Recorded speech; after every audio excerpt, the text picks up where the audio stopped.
오늘은 하나님을 품은 사람 하품인 14번째의 시간입니다. 미국에 가서 한 교회에서 말씀을 전하고 성도님들과 이야기를 하는데 그런 이야기를 하시더라고요. 목사님, 교회에 가서 이제 인터넷에 있는 설교를 들어보니까 제목이 하품 시옷이던데 무슨 뜻입니까? 라고 이야기를 하시더라고요. 그래서 하품 시옷이 아니라 하품인입니다. 하나님을 품은 사람, 하나님을 품은 인생의 줄임말이고, 그리고 우리 앞서 갔던 믿음의 선배들, 특별히 그 가운데에서 하나님께서 부르셨던 선지자들의 삶을 통해서 우리도 하나님을 품은 사람이 되자라는 것을 함께 살피고 있는 겁니다. 하나님을 품은 인생, 하나님을 품은 사람, 우리는 그것을 계속해서 살피고 있고 벌써 14번째 시간입니다. 그리고 몇 번 남지 않았습니다. 이스라엘의 역사가 이제 좀 어두워졌습니다. 이스라엘이 두 나라로 갈라져서 이제 이 땅에서 존재하고 있었는데 그 가운데 북쪽에 있는 나라는 멸망해서 무너졌고 남쪽에 있는 나라도 온전하지 못한 상황이 되었습니다. 아시리아라는 나라가 이 하나님의 백성들을 쳐들어와서 북쪽에 있는 나라는 멸망을 시켰고 남쪽에 있는 나라는 속국으로 삼았습니다. 남쪽에 있는 나라는 아직 완전히 멸망하지는 않았지만 그 나라는 자기 주권을 이제 거의 다 잃어버렸고 그 아시리아라는 나라가 하라는 대로 이리저리 할 수밖에 없는 상황이 되었습니다. 하나님의 심판이었다. 성경 그렇게 이야기하고 있습니다. 하나님께서 선지자들을 계속해서 보내서 너희가 돌이키지 않으면, 너희가 하나님 앞에 바로 서지 않으면, 너희가 하나님의 음성을 듣지 않으면 너희에게 이와 같이 고통과 괴로운 심판이 임할 것이다. 계속해서 이야기했는데도, 말씀을 하셨는데도 이들이 듣지 못하여서 결국은 하나님의 나라, 하나님의 백성들이 어려움에 처하게 되었습니다. 두 나라 가운데 한 나라는 멸망했고 한 나라는 속국이 되어서 있지만 없는 것 같은 그러한 나라가 되었습니다. 그리고 나서 이 아시리아라는 나라가 강압적으로 이 하나님의 백성들을 누르고 있었던 시기, 기원전 대략 700년부터 650년의 시기, 이때는 선지자들이 나타나지 않습니다. 하나님의 말씀이 들리지 않습니다. 하나님의 모습도 보이지 않습니다. 참으로 괴로운 시절을 하나님의 백성들이 지내고 있었습니다. 오늘 하나님을 품은 인생 14번째 시간에 우리가 살피는 선지자는 바로 이 두 명의 선지자입니다. 나훔이라는 선지자와 하박국이라는 선지자. 성경 가운데 있지만 작은 책이라서 우리가 잘 보지 못하는 것, 이름은 들어보았지만 내용은 무엇인지 잘 모르겠는 것.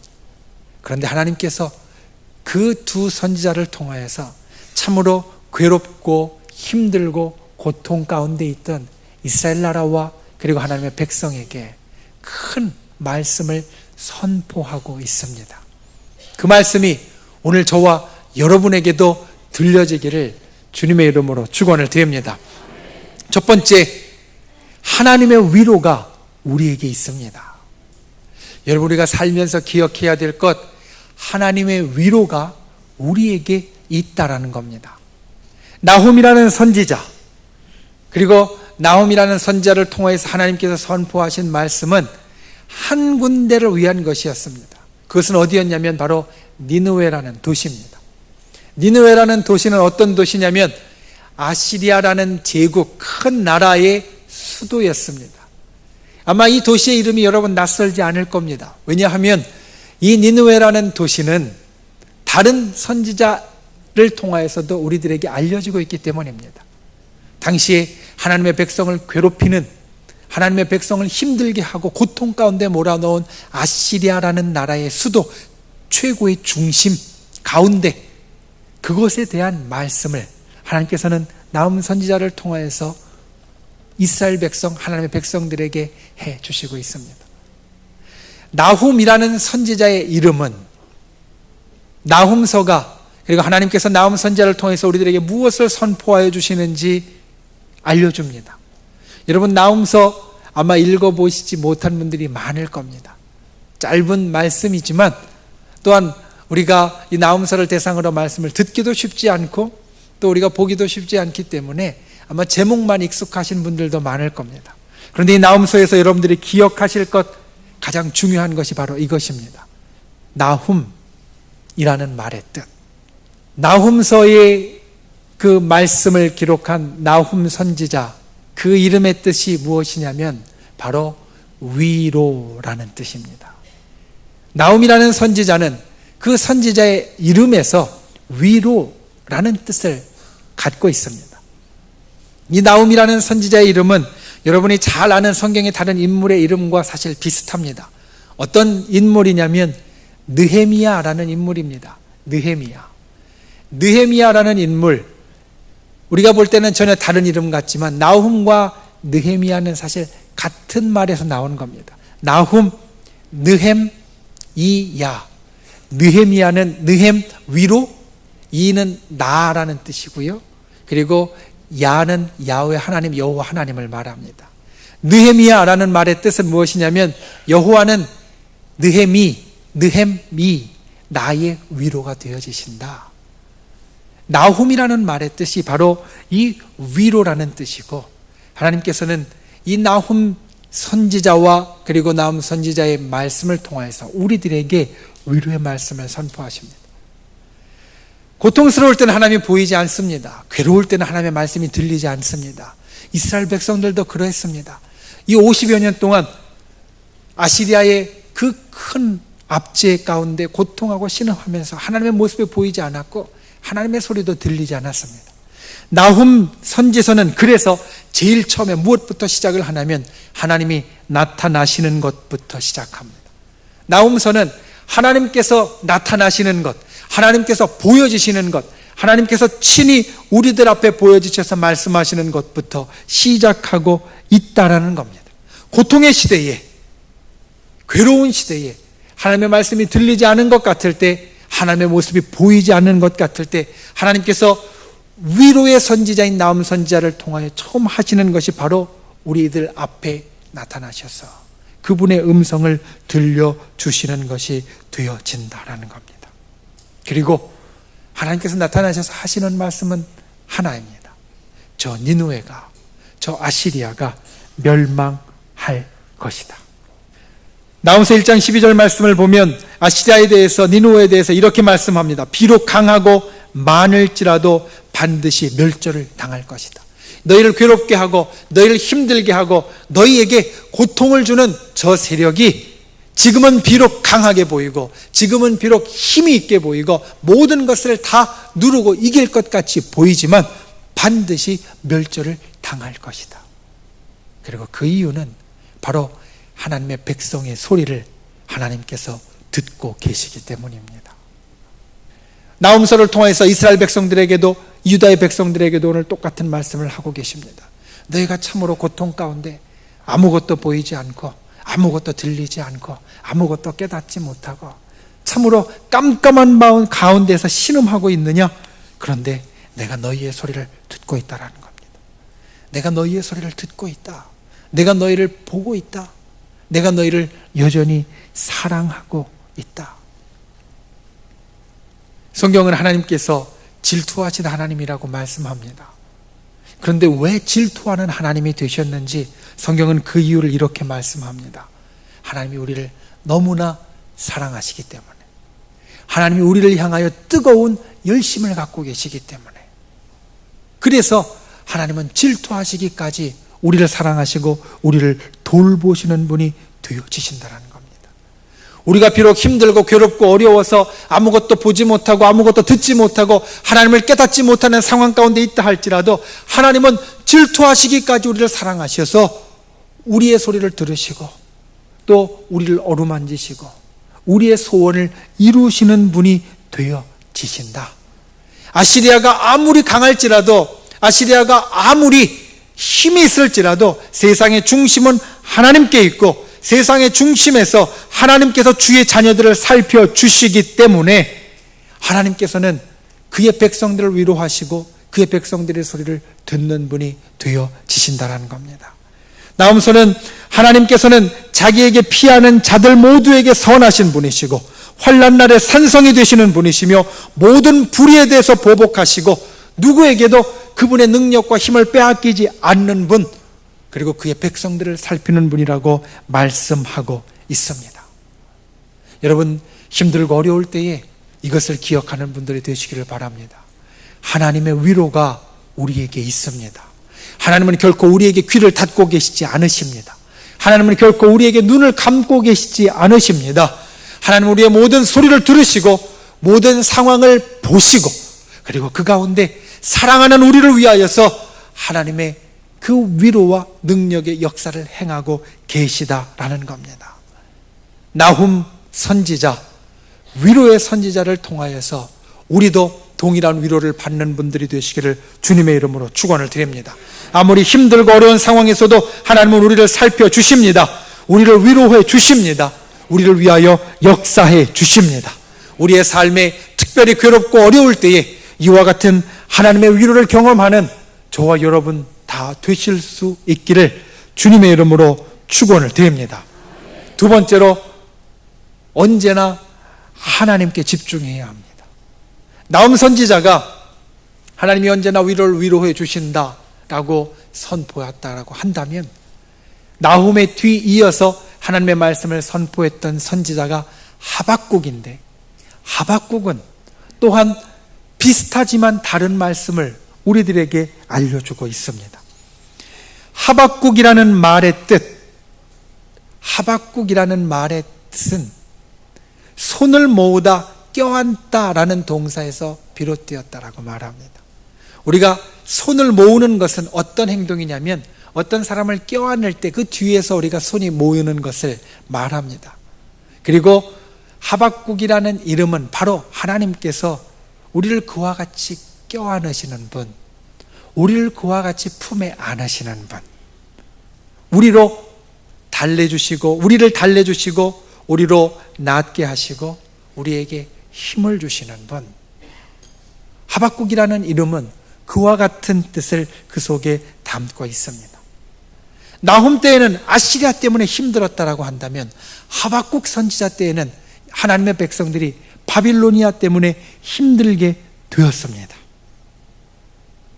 그러자 하나님께서는 이 바빌로니아에 대하여서도 하박국 선지자를 통하여서 말씀을 전하고 있다라는 겁니다.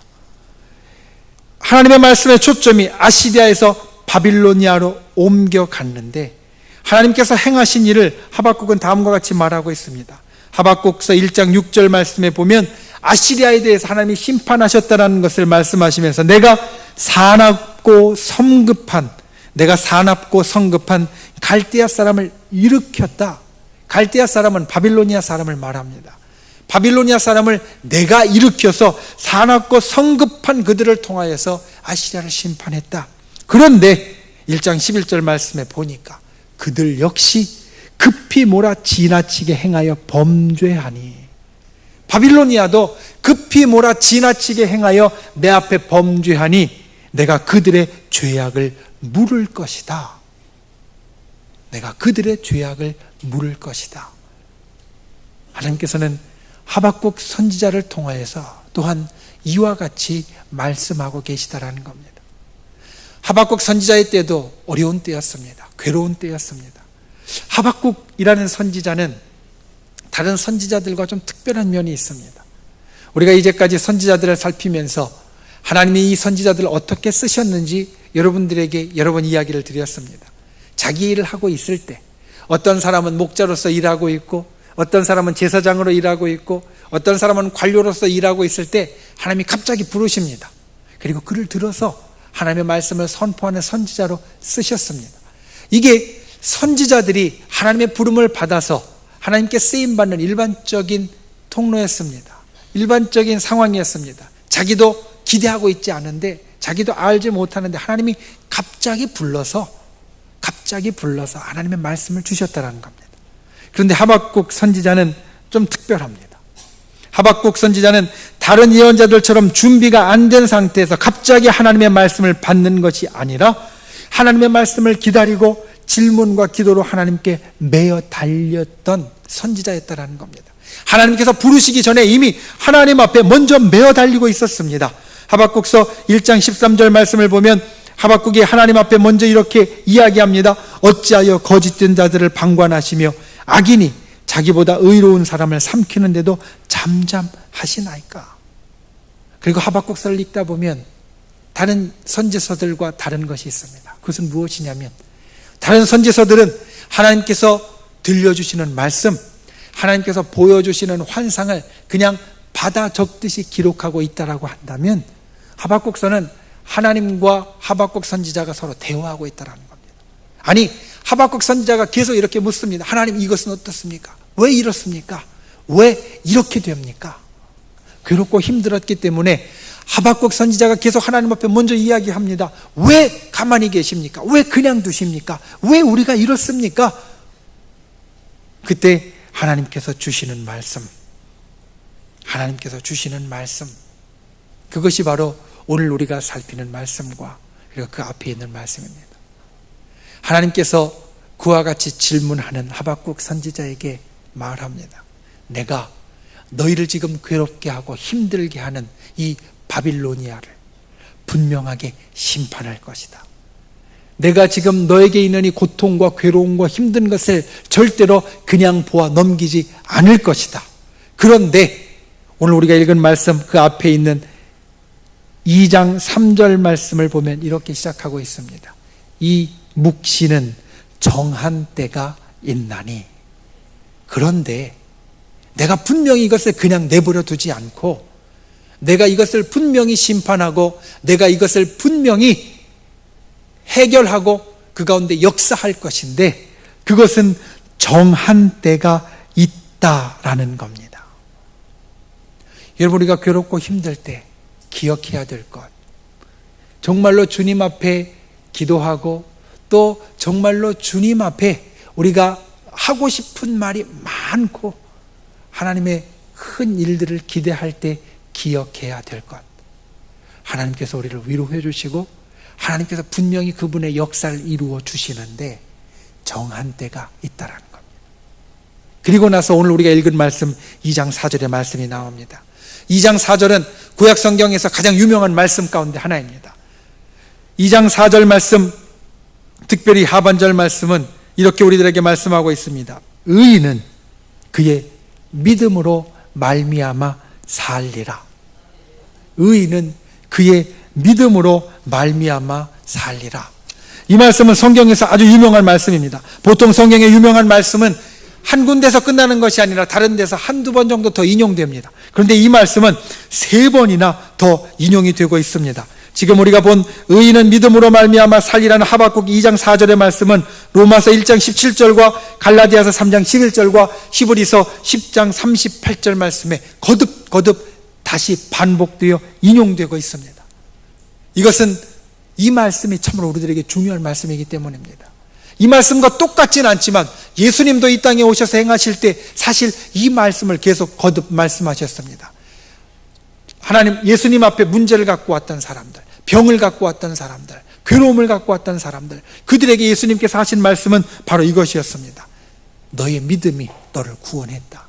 너의 믿음이 너를 살렸다. 이 말씀은 무엇이냐면 내가 믿음을 갖고 있기에, 내가 구원을 받고 믿음을 갖고 있기에 오늘 말씀처럼 살아날 것이다 라는 말씀을 하고 있다는 겁니다. 여러분, 우리가 주님 앞에 기억해야 될 것이 바로 이것입니다. 믿음이 있어야 우리가 산다라는 겁니다. 선지자들을 통해서 하나님께서 주셨던 말씀은 심판할 것이다, 그리고 죽을 것이다, 이런 말이었습니다. 그런데 오늘 하박국 선지자를 통해서 하나님께서 선포하시는 말씀이 무엇이냐? 살 것이다. 살리라. 언제 사느냐? 믿음이 있을 때 산다라는 겁니다.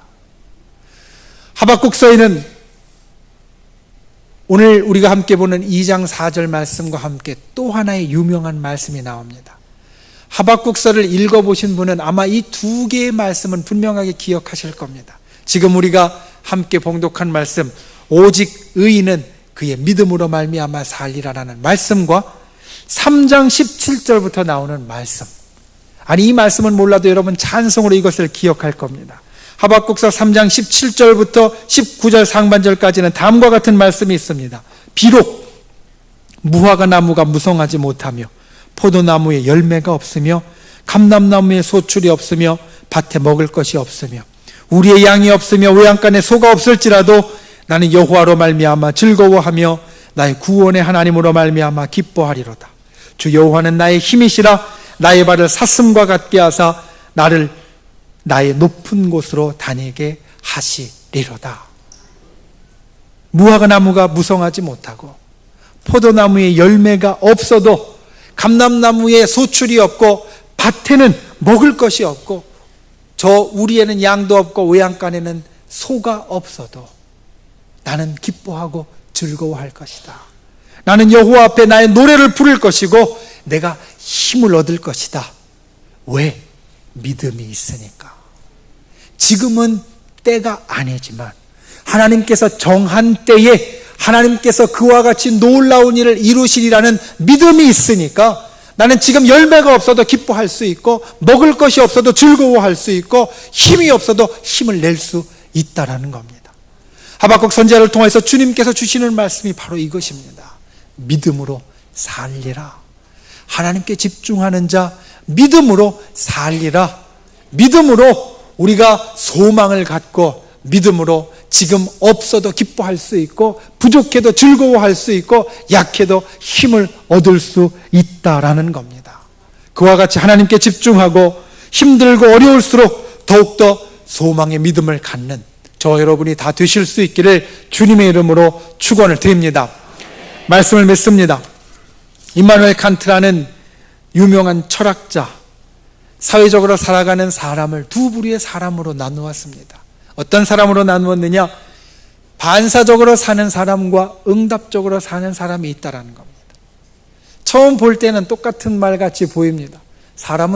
어떤 사람은 반사적으로 살아가고 어떤 사람은 응답적으로 살아간다라는 겁니다. 이 땅을 살면서 사람은 이렇게 반사적인 사람과 응답적인 사람이 있는데 칸트가 보니까 사회적으로 잘 살아가는 사람, 좋은 관계를 맺는 사람, 성공하는 사람은 반사적인 사람보다 응답적인 사람이 많다. 응답적인 사람이 훨씬 더 잘 살고 성공하더라 라는 것을 그의 책에서 이야기하고 있습니다. 그런데 이것을 믿음에도 똑같이 적용해 봅니다. 우리가 이 땅을 살면서 괴롭고 힘든 일이 있습니다.